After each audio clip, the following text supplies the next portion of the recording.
Hello, I'm Darlene Cusick. I'm the creator of Math for Success, and today I am joined for an interview by a colleague of mine, Mary Schatz, who has taught grade 3 and is now teaching grade 4. And our talk today is going to be about the reinsertion of the recall of basic facts as well as the traditional algorithm within our Alberta curriculum. And so, Mary, what I would like to be talking with you about and would like your opinion about is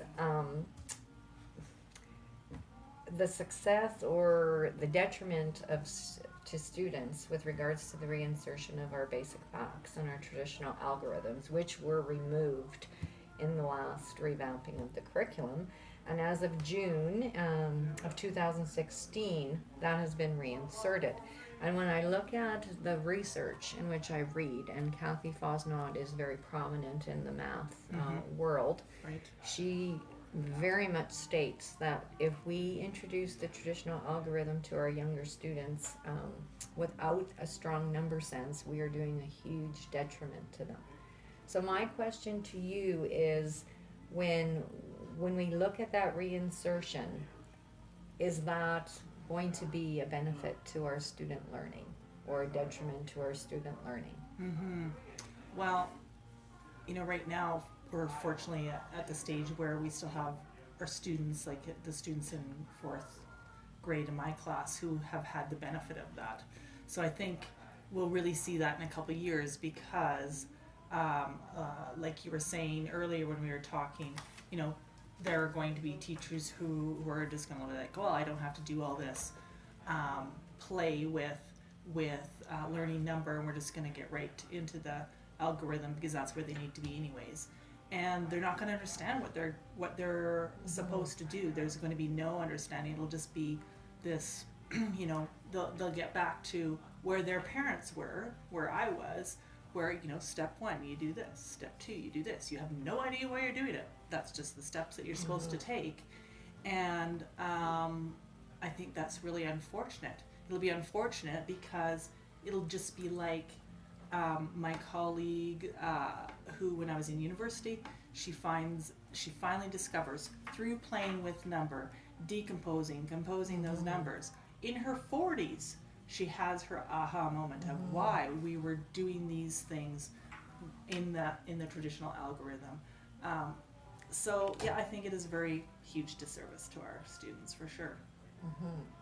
And because my concern is that these reinsertions were based on parents within our province having a real uncertainty or a misunderstanding of the reasons behind the change in our curriculum back in 2007, and we wanted kids to understand number, and I think parents saw it as discovery or exploration without any guidance. Yeah, just go play with those blocks. That's right. Yeah. Without realizing that the learning or the number sense had come along with those strategies that we were instructing them with or guiding them with, that they were actually getting guidance. Yeah. So I also know that I had a grade 2 teacher talked with me in October or November of this year, and traditional algorithms were already introduced into her classroom in grade 2. And that is my worry, is that we're going to go back to those memorization steps without understanding, which that's how I learned. And I almost failed high school math. And it's a real worry to me. It's funny because the government was really big on everything we had to do had to be research based, and so we got research based, and I don't think we did a very good job at informing and bringing our parents along with that research base. And so because the parents weren't understanding, they were concerned because they didn't understand what it was that we were doing in our classroom. We were just teaching. Is it our job to always be, part of it is our responsibility for sure in informing our parents of the reasons why we're doing those things, but it would have been nice to have a little bit more support, I guess, in helping communicate those thoughts and ideas to the parents, because this to me is like a little bit of a bowing to political pressure on the parents' part, and it is following research, like you said. We can see that very clearly anywhere, not just with Kathy Fosnat stuff. Like, you just Google this, and you're going to find all sorts of research that backs that up like 100%. Yes, well, Trevor Calkins was very much on number sense. You look at all the gurus in mathematics, and they're very strong on students developing that number sense, which allows them to have that flexibility in their thinking and reasoning. Yeah. And if we go back to the memorization piece, I believe our students are going to very much struggle throughout. So if there was one, just before we end this interview, this conversation, if you were to give teachers out there, one recommendation or a word of advice, or, maybe, because I think sometimes we have to teach everything, and it's a huge job in our classroom to understand everything and understand everything deeply, and we all have our strengths and we all have our weaknesses. And so, if you were to just kind of to send a message out there to teachers who, about this, what would you say to them? Or to parents if they're watching this, or I mean, we don't want to put teachers in a position in which they feel that they're lacking the skill or the confidence, but we're also here to help children learn to the best that they possibly can be.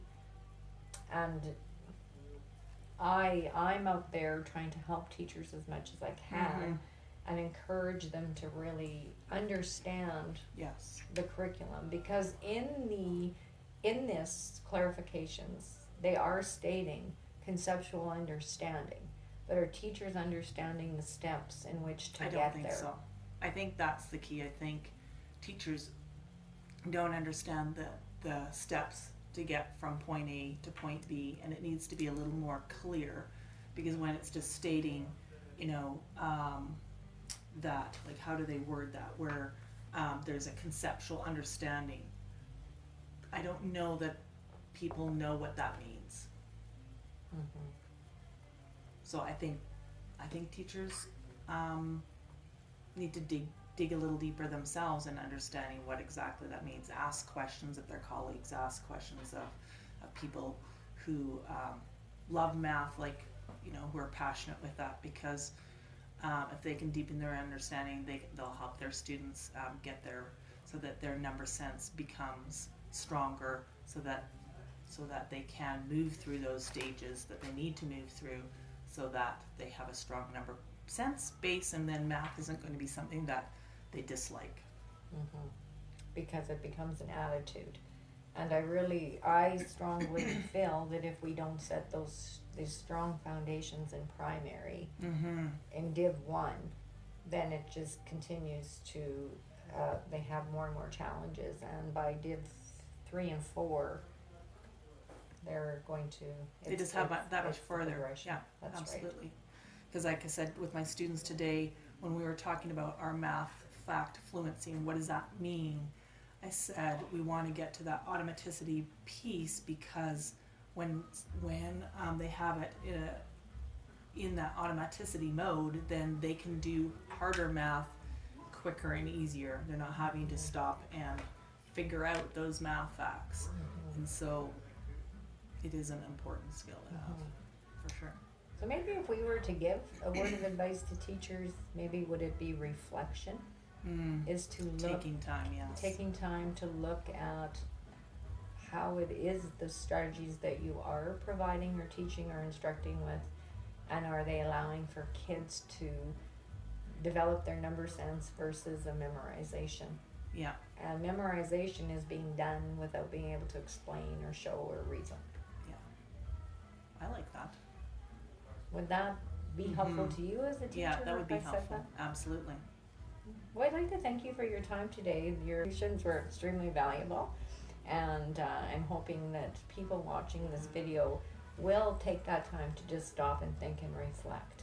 Because I know that you do a lot of searching yourself out there for as much information as you can, and always looking for the best way in which to help your students. So thank you. Thank you.